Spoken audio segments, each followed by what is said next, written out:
Hi there, welcome to Valley Prep Tutoring in Los Angeles, California. We're here today talking about reading comprehension, which is something that matters to all students at every single grade level. Let's face it, whether you're in 3rd grade, 5th grade, middle school, there are going to be state tests as well as your regular classroom tests, and once you get to high school, you've got those all-important SAT and ACTs.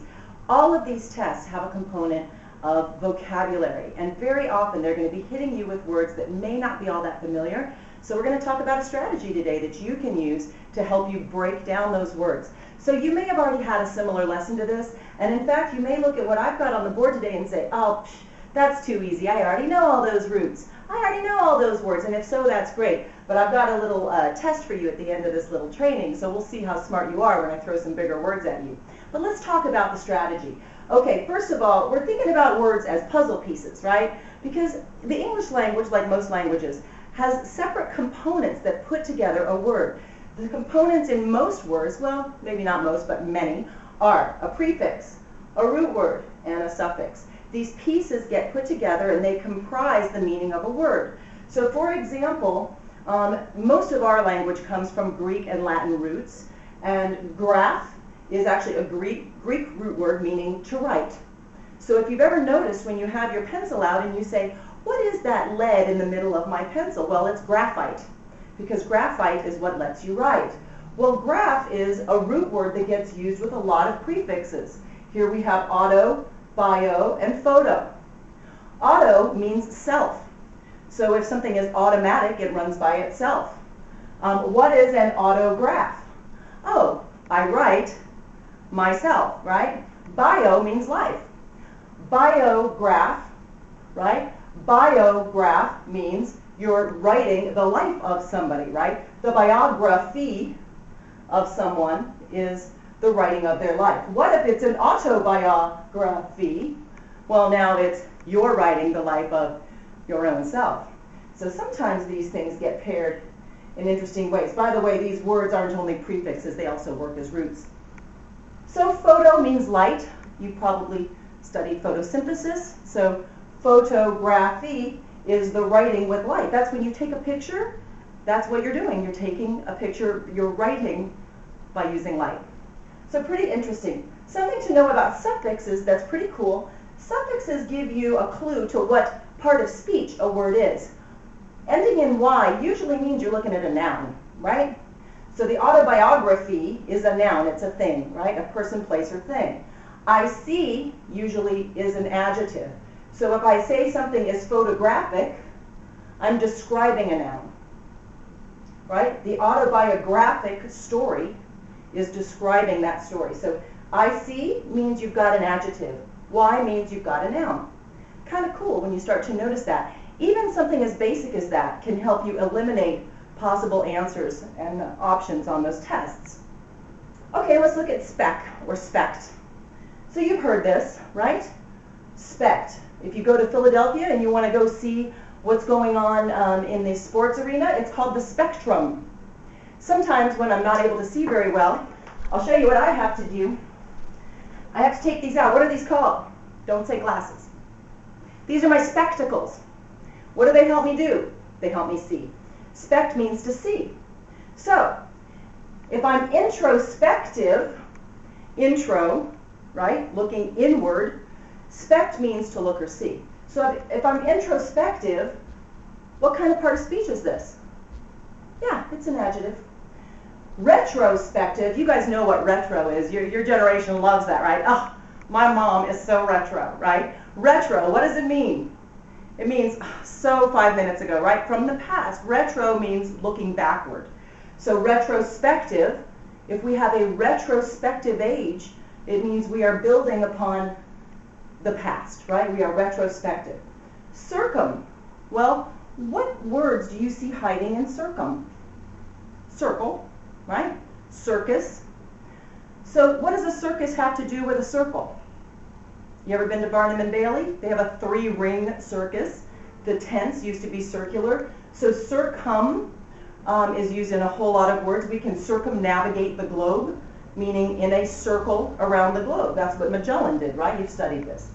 So if I'm circumspect or circumspective, To be circumspect is to try to see all sides of something, right? I don't want to just have one narrow point of view. I want to be circumspect as I look around it and consider it from a lot of different angles.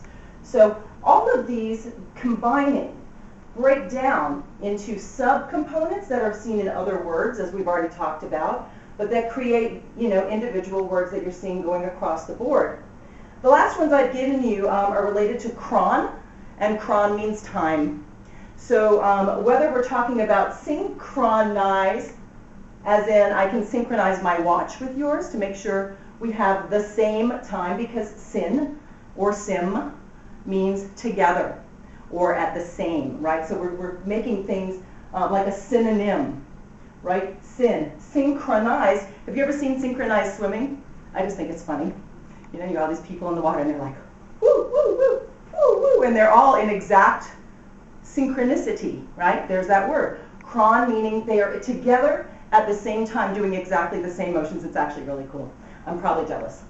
Anachron, ana means not.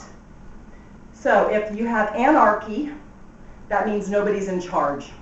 If you have an anachronism or an anachronistic kind of a situation, it means you have a situation that is out of time.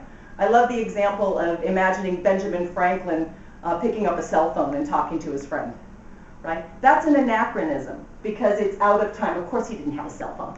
He probably could have invented it. He was so brilliant, but he didn't. So that's anachronistic. What kind of part of speech is that? That's an adjective. IZE. What kind of part of speech? Synchronize. Something that you do, right? It's a verb.